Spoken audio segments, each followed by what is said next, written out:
This episode of Area Code Batavia is brought to you by the Batavia Paranormal Investigation Squad. Are you one of the 2/3 of Batavians who experience paranormal activity on a regular basis?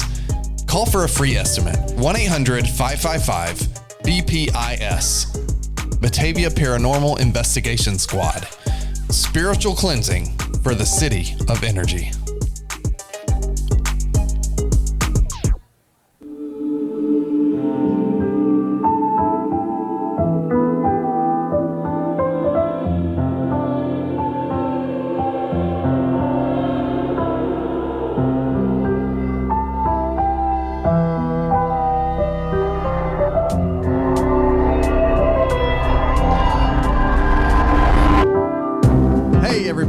You are listening to Area Code Batavia, Spooky Season Edition.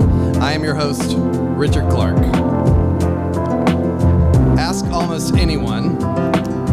The best season in Batavia is this season, fall, and usually their favorite event is Bat Fest. People in Batavia love Halloween, so when it comes time to plan a live show for the fall, I knew I wanted to explore the many facets of what it meant to experience Halloween season in Batavia. There are a lot of different reasons people love the season. Maybe you love to escape into an alternate identity, to pretend to be your favorite superhero or princess. Maybe you're like me and you love to watch horror movies because they're the only thing you have left that makes you feel something. So the darker parts of Halloween appeal to you, naturally. Or maybe you like the way Halloween connects everyone to their neighborhood and provides opportunities to say hi and hang out. Maybe a reason for loving Halloween is something else, something weirder than that. But that's the thing. Batavia is the kind of place that, when it comes to Halloween, allows for all kinds of weirdness. That's why tonight we're exploring all the quaint, weird, idiosyncratic ways Batavians celebrate the season with a few guests. Tonight you'll hear from we have three sets of guests tonight. We're gonna have Beth Walker and Kristen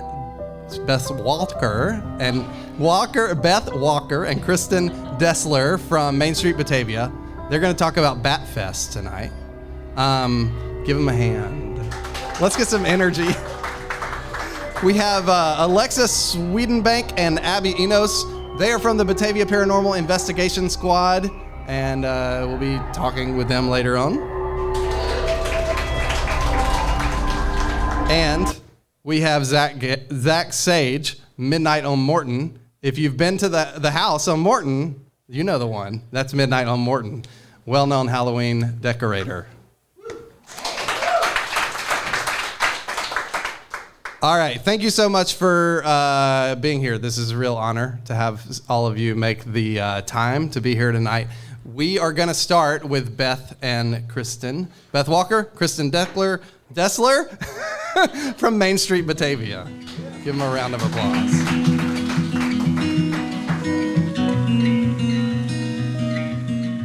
Well, they are responsible for Main Street Batavia.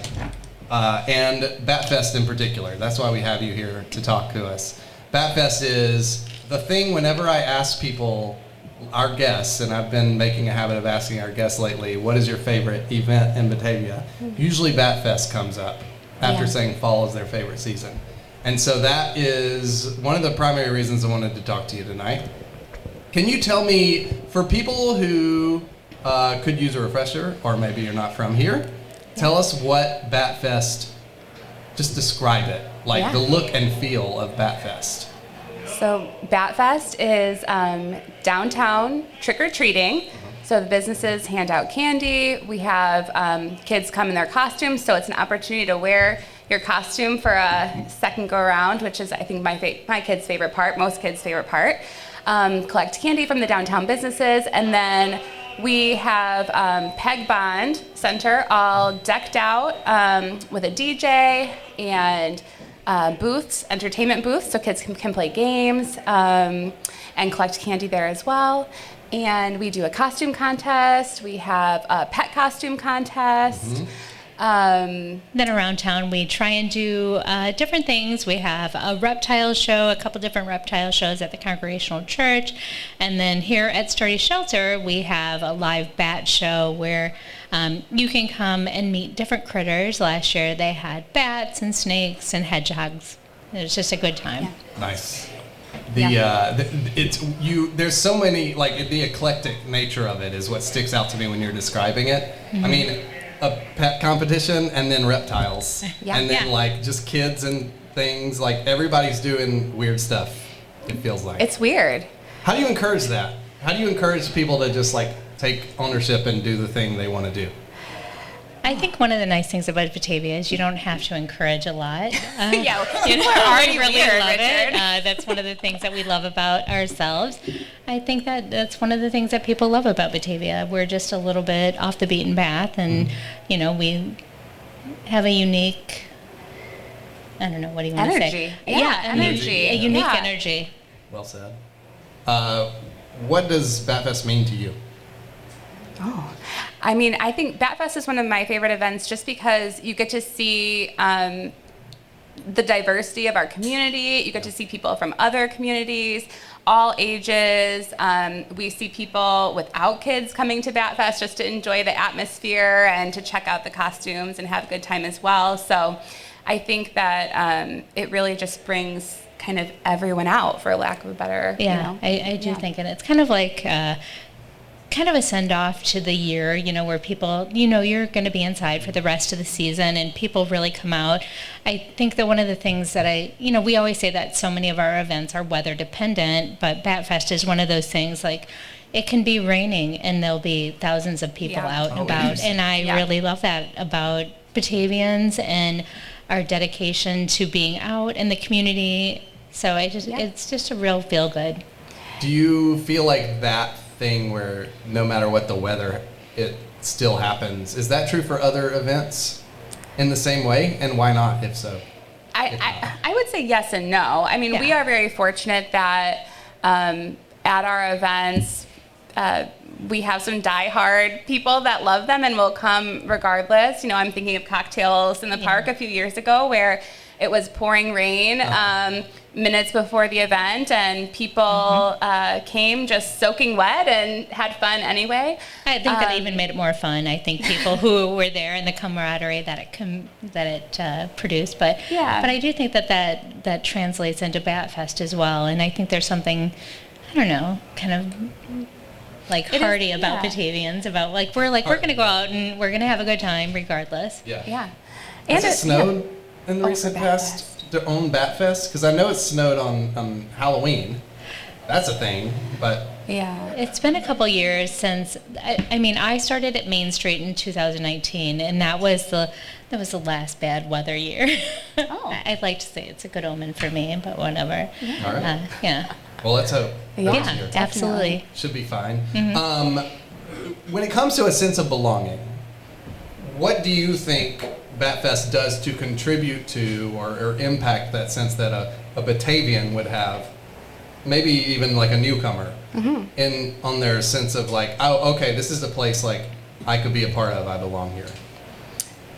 Well, I think with Batfest in particular, it gives community members an opportunity to interact with our business owners in a way that's just fun, and you get to go door to door, and typically it's the owners that are the ones handing out the candy that day and really get that interaction.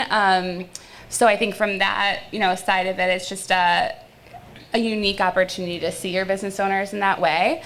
And your community members. I mean, I remember when my kids were little, it was like we would go around, we'd see our neighbors, we'd see people we knew in the community. So it's just a great way to maybe reconnect after you hadn't seen. The school year starts, you get a little disconnected, and then you get back in Batfest, and you're like, oh, okay, these are all the people that I really enjoyed, and it's a nice place a way to reconnect. The closest thing we have to kind of that Gilmore Girls event or something, and I don't know. That's the feeling I get, the vibe I get when I'm Batfest. I've said from the beginning when I moved here, this place has a lot in common with Stars Hollow.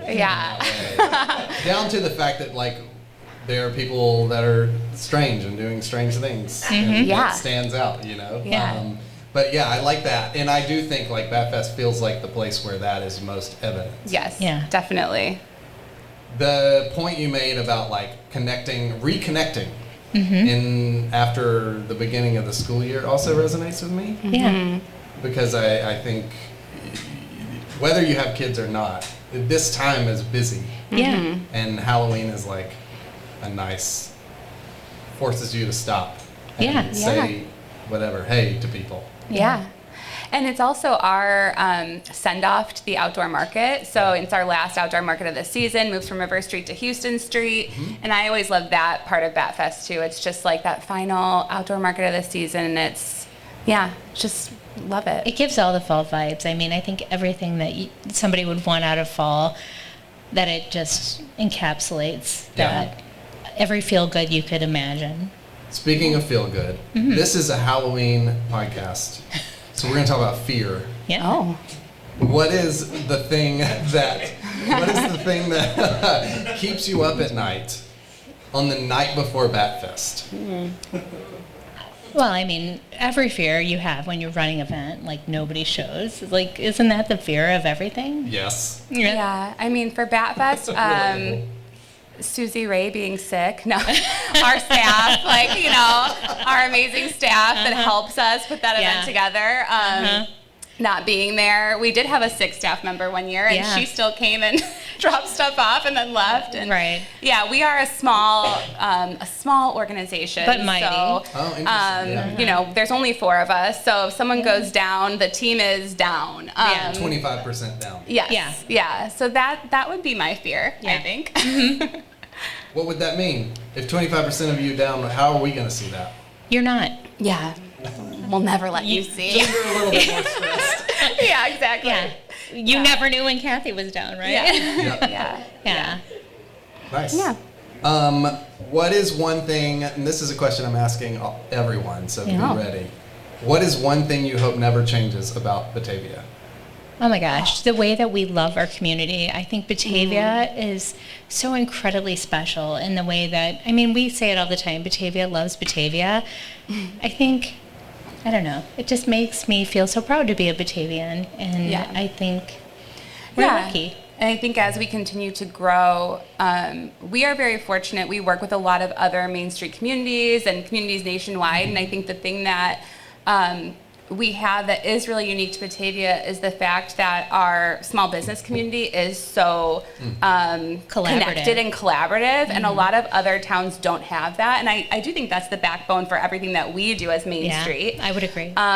So that's the thing I would hope never changes. I mean, it's like kind of in the weeds, but like when we did a national Main Street, like a strategic planning session, and they were like, we do these like surveys and what is it that makes Batavia great, and the number one answer from our town was community, and I just think that that says so much about Batavia and what makes Batavia so incredibly special, because even the people from National, they're like, we've never seen this. So I'm really proud of Batavians and how we love ourselves. Yeah, we love ourselves. And we do. We love each other and we love ourselves, and I think it's a great thing. Awesome. Beth and Kristen, thank you. Thank you. Thanks. Thank you.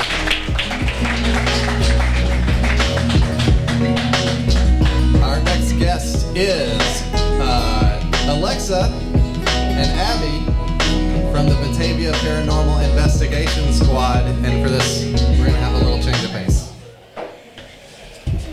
Hey everybody, you're listening to Area Code Batavia, True Crime Edition, a podcast about what it means to be afraid in Batavia.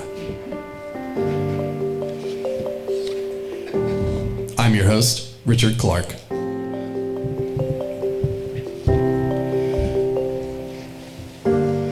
A few weeks ago, I reached out to one of my former sponsors, the Batavia Paranormal Investigation Squad, to see if they might like to sponsor us again in the lead up to Halloween. It turns out they were out of money and on hiatus until something happened that got their attention. Something unnerving, something unexpected, something shocking. This is episode 1, A River's End. Okay, explain it again. Walk me through the whole thing from the beginning to the end. Yeah, so Fisherman John was outside at the river, on the riverbank, fishing, and he caught a mask. So Yeah. it was like a monster mask, or? It was a Mark Twain mask, although some people believed he was a monster. A Mark Twain mask. Yeah, we didn't really think it was a big deal. Mark Twain is a big deal in Batavia. There must be tons of Mark Twain masks in Batavia. This really can't be the only Mark Twain mask in Batavia. I couldn't believe my ears. Mark Twain was not just kind of a big deal here. He's bigger than that, a constant, uneasy presence among an otherwise peaceful town. With the amount of attention he gets around here, you might think he lived here, or maybe he had a vacation home here, or at least had family in the area. The reality is he simply gave a lecture here one time, and that's it. That's the whole thing. And don't forget, he didn't like Batavia, and he continues to haunt the town to this day. Right, that's the thing. This is a man who barely spent time here. He just wasn't a huge fan. And yet, we can still sense his presence everywhere, from the walls of Sturdy Shelter to the entrance of the Batavia Library. The spirit of Mark Twain haunts this town, and I think we would be unwise to ignore what he has to say to us. Look, it's just, I think about this stuff a lot. Okay, so what happened next? Not much, honestly. So we got the call about the mask, and, we went out to the river. We tried to get in touch with the Army Corps of Engineers, and they never got back to us. So by the time all that happened, we got back to the office, and we were super hungry. So, we just decided to go to lunch, and the case had gone cold. It was a genuine cold case. Completely unsolvable and unresolved after relentless pursuit by the BPIS authorities for a solid 2 hours and 47 minutes. If Batavia was going to find out the truth behind this mystery, it was going to be up to me. Look, if you want to take this on yourself, go ahead. We tried. It was really difficult. Wait, did I just say that out loud? Was my thirst for truth and justice really so strong that my innermost feelings are as loud as my words? You are talking directly to us in a microphone. Plus, I can't help but wonder if there's something more sinister going on here. Was the ghost of Twain trying to tell us something? I had to find out. I mean, sure. If you want to, we can try. I guess I'm wondering what sort of message the ghost of Twain might want us to hear. Does BPIS have any idea what kind of message he might feel so strongly about that he needed to step across the barriers of the spirit world to deliver? Maybe something about how we have too many chicken places or mattress stores? No, it's got to be more serious than that. Maybe something about all the new surveillance cameras around town. No, it can't be that. They actually don't check those. Maybe warning about the Fermi bubble? According to Tom Skilling, the Fermi bubble is not valid. Okay, how about a warning about coyotes or something related to a second bridge? Something about maybe whether we should get rid of the dam. Okay, well, we did find this note in the mask. I don't know. Wait, you couldn't have led with this, or? Listen, we were just trying to nail down everyone's Everdean's order, and we just forgot, so... Okay, what is it? There is an end to every river. Wait, where did you find this mask again? In the river. Yeah, okay. This is about the Fox River. This is the lifeblood of our town. No wonder Twain thought this was so important. Right. It's about the dam. He's insisting we get rid of the dam. Or warning against getting rid of the dam. Or it's a nuanced articulation of the complex factors involved in the question of what to do with the dam, especially at a time when federal grants that might have aided in resolution have dried up. Wait, what did you just say?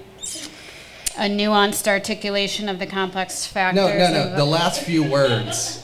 Did you say dried up? I guess so. I just lost track. Little did they know they were on exactly the right track.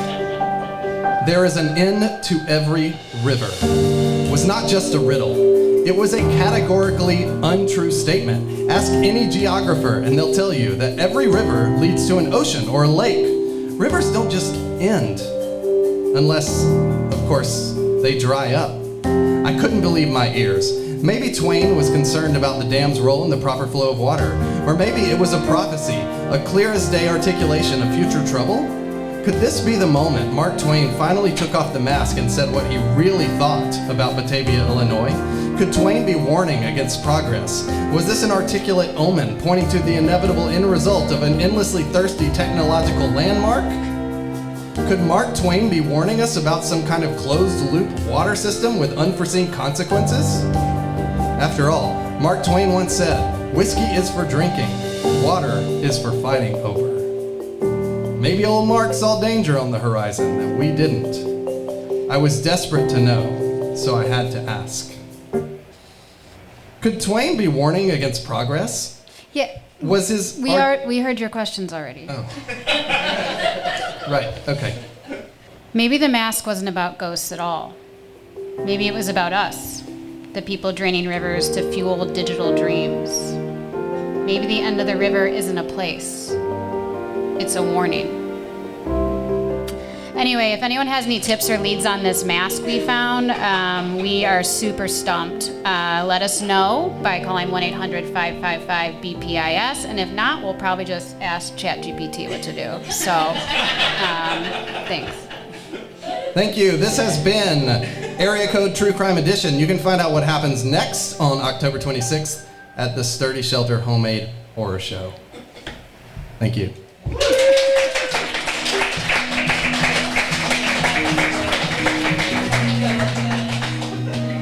Thank you. That was fun. Our next guest is Zach Sage. Welcome, Zach Sage, to the stage. Welcome, Zach Sage, to the Zach stage. Awesome. So you're responsible for Midnight on Morton. Yes. I think a lot of you may have seen it. If you haven't, I would highly recommend you go check it out. Starting when? Tomorrow night, dusk to 9:30, we're open. That's and right. we'll be open for the rest of the season. So we're excited. I was telling him we went to check it out last night, and we were like, oh yeah, it's not open yet. So it's just a dark, sort of lumpy vision, because everything's in the dark. It's just shadows. But you could tell it's going to be good. Oh, yeah. Tell us about like the look and feel of Midnight on Morton in general. If you haven't seen it, just tell us what it feels like. It's just a family-friendly yard haunt. We've got a little bit of something for everyone. That's actually a question I've been asked before. It's kid-friendly, of course, but we like a lot of the tombstones and different things you'll see in the yard specifically for the adult humor, kind of like that Disney sense of humor where there's little Easter eggs and stuff to make the adults chuckle. That way they've got things to look at as well, because the kids are usually just memorized by all the lights and animatronics and everything. Yeah. So it's fun. It's it's like there are Easter eggs is a good way of putting it. Mm-hmm. There's a lot to notice. Yes. And then there's just like a ton of people there, which is always fun. Mm-hmm. I was wondering if you could talk about like so the thing that everyone always wants to know about these things is like why? The why around it. You're clearly like you have a Facebook page, you have an Instagram. Yep. You have a presence. You've been on news shows. You've been featured on all kinds of things. Yep. This is a thing you do, yes. And you put a lot of effort into it. Talk about like the motivation behind doing that. That's always been an odd question. I've always loved Halloween. That's always You're like, been why my wouldn't season. I do Yeah, it? exactly. Yeah. That's like it's weird that people don't.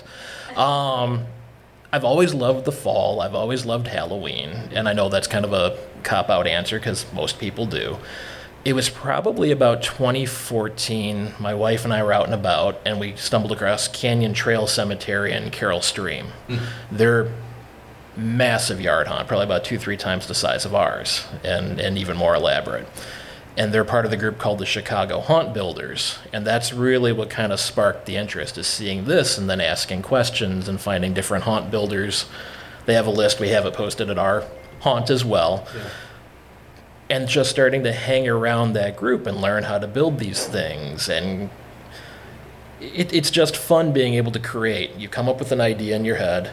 You either sketch it out or go out to the garage and start working on it. When you see that you're creating monsters and tombstones and different things that you know will make people laugh and chuckle, there's something about that, having these ideas come to life, especially when you build things like the animatronics and all that, with all the detail and motor works and everything that goes into it. Yeah, so it's important to point out what I'm understanding from you is like, you're not buying things that move at Target and putting them in the yard. No, everything's custom made. Everything. It's like, you won't find any duplicates in anyone else's yard. It's all stuff that I've come up and built and created in the workshop, and is that like a philosophical thing? Like, it's not cool if you buy, even though Home Depot has these giant skeletons, and that's neat, but you're like, and I've jumped on. I've got 2 Home Depot props that you'll see in the yard, okay. But that's like I said, there's just something fun about the act of creating. Yeah. What I tell people sometimes too is one of the worst things about becoming an adult, besides taxes and all that jazz and having to work, and is losing your sense of imagination. And if you can even pinpoint when that happened, most of us just lose it at some point without even realizing it.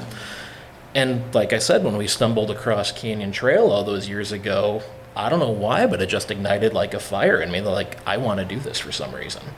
Don't know why. It was just seeing the way people reacted and seeing the laughter and how much fun people were having. It was like, this is something that I want to do for my community, and move in and start building and creating.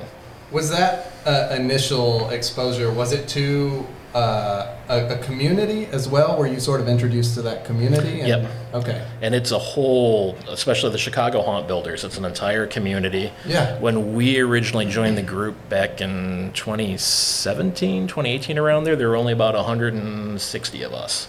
In the sort of Chicago area haunt community. And even then, it was like people were kind of moaning and groaning, as they tend to do, that there were too many people in the group now, and we didn't look out. And now there's a group, I think the Facebook page has almost 4,000. So now they're mad. Out of that. Those now, people they're absolutely furious now. Yeah. But I think there's probably close to 500 to 600 active builders on the list, such as myself. And how many of those are in Batavia? There's... Just from the Chicago Haunt Builders, there's probably 5 or 6 of us. Okay.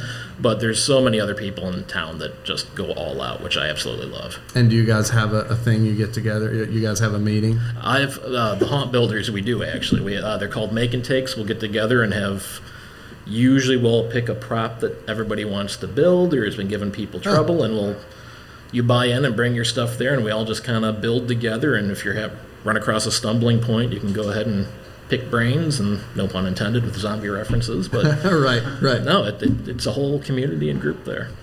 Was there ever a moment where you were like, you know what, maybe this was a bad idea? Every year. Yeah. About 3 hours ago in the yard when I was setting stuff up. And I was actually thinking, I'm asking you to do this the night before you open. It's a good stopping point. It's valuable, let's see what this looks like at nighttime.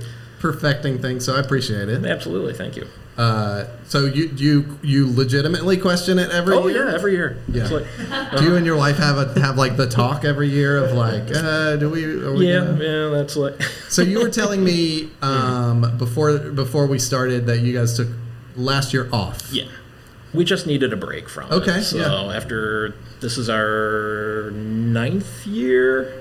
Would have been 10th had we not taken last year off. Okay. So it was just a long overdue break. You are kind of, the downfall is you are tied to the house in the evenings. You can't go anywhere. You can't really do much. So just because someone has to be there in case there's a mechanical failure of some sort, kind of crowd control, make sure people aren't parking in the neighbors' driveways or anything goofy like that. So it does that's our October. So we wanted to just take a year off and go and travel and see other haunts and do all the fall stuff that we... Did you come away... Okay, This is the question I have. Are we going to see in your yard the impact of that trip? Oh, yeah. In what way? You'll just have to see. That's like, if you've been there previous years versus this year, you'll notice that. Oh, cool. Yeah, it's been a total revamping of everything. That makes me excited about it. Especially after last year, we wanted to go to Salem in the fall, so and have that whole experience. You mentioned sort of dealing with cars and stuff like that. What's the attitude of the neighborhood toward what you're doing? Everybody's been receptive. All of again, it kind of goes back to what everyone's mentioned, community. Yeah. All of the neighbors, even if we don't have like a close relationship, we all know each other and no one's afraid to say anything. They know that I try to keep our lights on, like we do promptly shut off at our times, and it's out of respect to our neighbors who What put time? up with us. Sunday through Thursday, we do dusk till 9. Okay. Fridays and Saturdays, 9:30 is the shut-off point. Got it. So usually closer towards Halloween, we'll actually stretch it till 10. Yeah. So, but no, the neighbors have always loved it and been supportive of it. Actually, we got a lot of, last year when we took a year off, people were knocking out. Yeah, we had a lot of people that were coming to the door and asking if everything was okay and if we're going to do it again. So it was like, there was actually seeing that absence of it. Yeah. Because there was a part that was nice, like having a fall again and in October. And then, but even Halloween, when we had people coming up all night, the outpouring we had from the community kind of made you realize that people look forward to this and actually appreciate it. Yeah. So That's cool. When you mentioned like the outpouring of community, people appreciate it. What do you think people get out of it? just joy and fun. That's the biggest thing. It's time with families where they're not. People have their phones, but they're taking pictures and videos for memories. They're not doom scrolling on social media. They're actually there in the moment with their kids and their families. Yeah. And people laugh, people scream. There's people like having a quick jump scare, but then laughing about it afterwards. Right. So, and we've done this enough years. We don't have children ourselves, but it's been fun because we've watched families grow over the years too, and now they're coming back with their little ones and seeing all this, and that's been fun for us as well. How often do you see little kids crying? Kids, not so much. Believe it or not, it's the adults that are scared. Like I said, The adults are crying. The kids are usually so mesmerized by all the lighting. The kids don't scare. It's the parents that usually get the jump scare from. It is a thing, though, like where you get to see the progression of your kids mentally as well as physically. Because it is like, I feel like it's, the going back to school pictures where you see how they're growing. And then when it's how they react to Midnight on Morton, that's how well they're growing emotionally or mentally. Where my son would not go to, he just didn't want to see it. Anything with like a scary clown or stuff like that, he was not into it. But now he's like way into it. He wants to do it, which is cool. What has creating this over? So how long did you say it's been? This will be our 9th season. 9th season, so 9 years. What have you learned about yourself through doing this? I don't know. That's a deep It's question. a hard question. You can process out loud if you want. Finding that creative outlet again. Yeah, finding that you like I said needed earlier, that. finding that imagination that I didn't realize I had lost. Just becoming an adult and going to work and kind of going through the phase. And Can I ask what you do for work? I'm a critical care tech. Critical care tech. What does that mean? I work in the ICU at Desler. Oh, wow. Intense. No, thank you. Yeah. Okay, so this is a change of pace. Oh yeah. Yeah, and creative. And it's a stress reliever, so it allows me to like get away. I lock myself in the shop. Well, not lock myself in the shop, but get away to the shop and can just turn on some music and build and create. And it's a good release. Are you doing it all year long? Yeah. Wow. Usually what we'll do is it takes all of November to pack everything up and put it away. And then I always have to sort out what's broken, what I'm going to get rid of for next year, and all this and that. We usually end up giving a lot of stuff away. I'll post on the Buy Nothing sites, and that way other people can build up their displays. Yeah. But no, it's an all-year hobby. Usually by about mid-December, I'll start kind of pre-planning, and the juices start flowing again for new props and ideas and all that good stuff. Tonight, when you go to bed, what will keep you from sleeping? Everything. What keeps you up?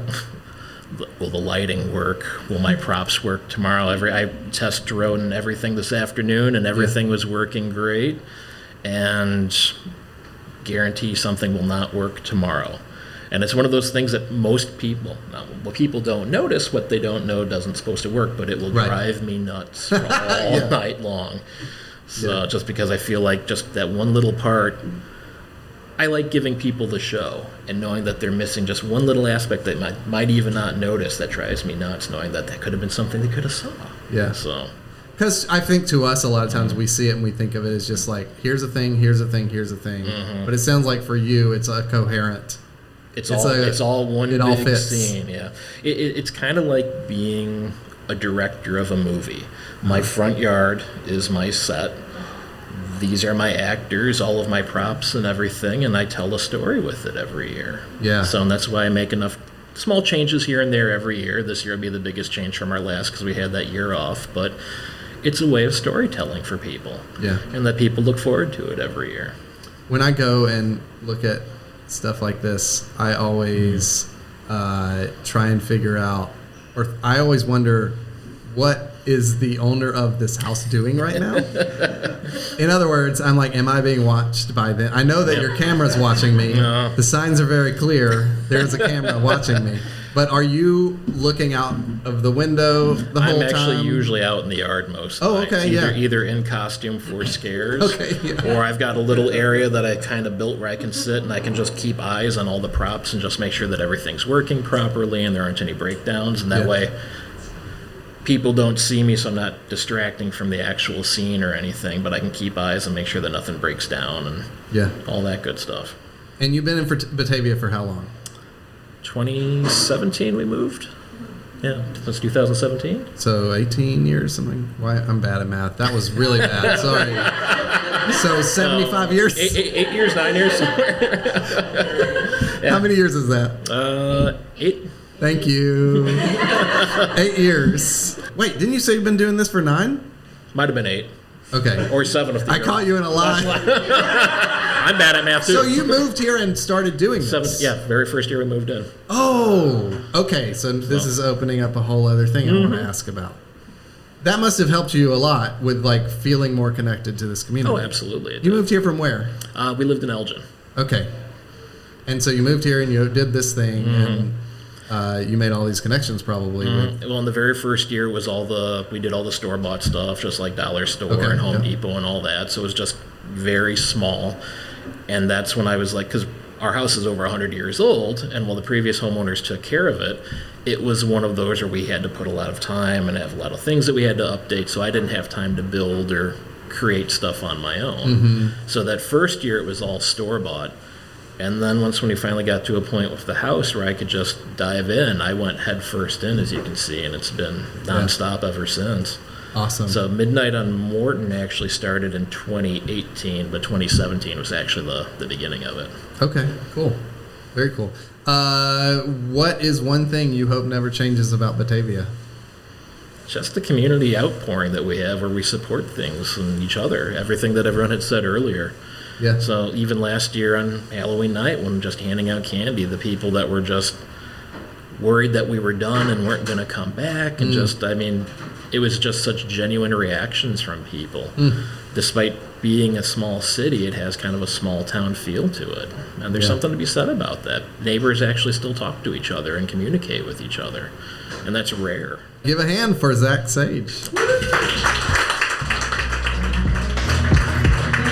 Hey everybody, thank you so much for doing